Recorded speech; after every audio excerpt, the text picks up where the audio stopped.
ಈಗ Cubbon park ಉಪವಿಭಾಗಕ್ಕೆ ಎಸಿಪಿಯನ್ನ ನೇಮಕ ಮಾಡಲಾಗಿದೆ. ಎಸಿಪಿ ರಾಮಚಂದ್ರವನ್ನ ಕಮಿಷನರ್ ನೇಮಕ ಮಾಡಿದ್ದಾರೆ. ಕಬ್ಬನ್ ಪಾರ್ಕ್ ಪೊಲೀಸ್ ಠಾಣೆಗೆ ಹೊಸ ಇನ್ಸ್ಪೆಕ್ಟರ್ ಅನ್ನ ನೇಮಕ ಮಾಡಲಾಗಿದ್ದು, ದೇವೇಂದ್ರ ಅವರನ್ನ ನೂತನ ಇನ್ಸ್ಪೆಕ್ಟರ್ ಆಗಿ ನೇಮಕ ಮಾಡಲಾಗಿದೆ. ನೂತನ ಕಮಿಷನರ್ ಸೀಮಂತ್ ಕುಮಾರ್ ಸಿಂಗ್ ಅವರು ನೇಮಕ ಮಾಡಿ ಆದೇಶ ಹೊರಡಿಸಿದ್ದಾರೆ.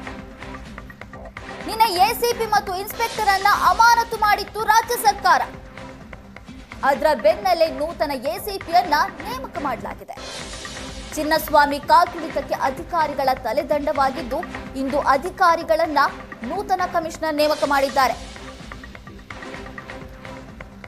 ಕಬ್ಬನ್ ಪಾರ್ಕ್ ಉಪವಿಭಾಗದ ಎಸಿಪಿ ಆಗಿದ್ದಂತಹ ರಾಮಚಂದ್ರ ಅವರನ್ನ ನೇಮಕ ಮಾಡಲಾಗಿದೆ.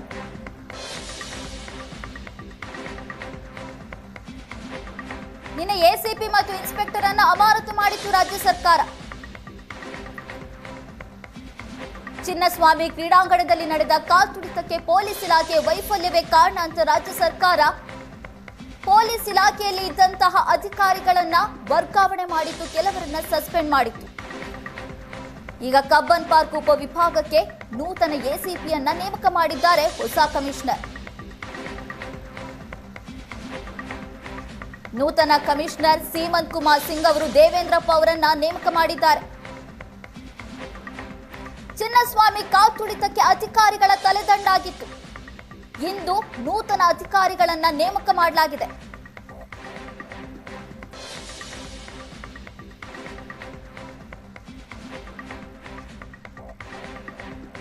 ಕಮಿಷನರ್ ನೇಮಕ ಮಾಡಿದ್ದಾರೆ.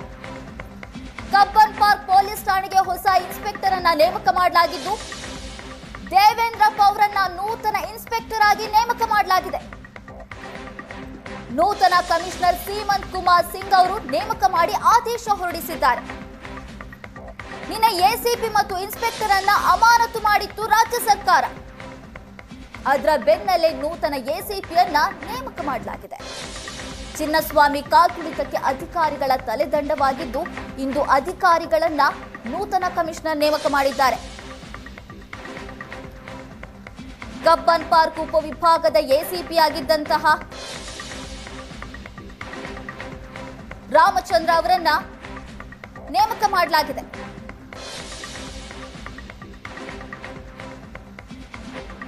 ನಿನ್ನೆ ಎಸಿಪಿ ಮತ್ತು ಇನ್ಸ್ಪೆಕ್ಟರ್ ಅನ್ನು ಅಮಾನತು ಮಾಡಿತ್ತು ರಾಜ್ಯ ಸರ್ಕಾರ.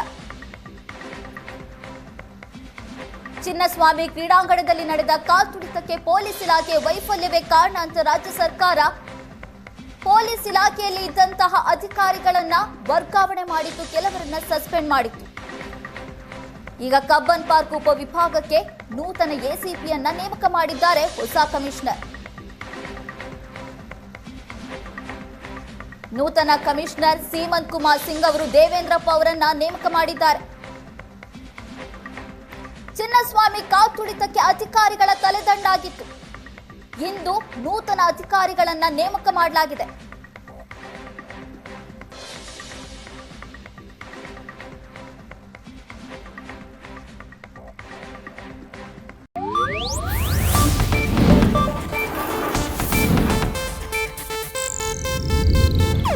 ಇದು ಏಷ್ಯಾನೆಟ್ ನ್ಯೂಸ್ ನೆಟ್ವರ್ಕ್ ಪ್ರಸ್ತುತಿ.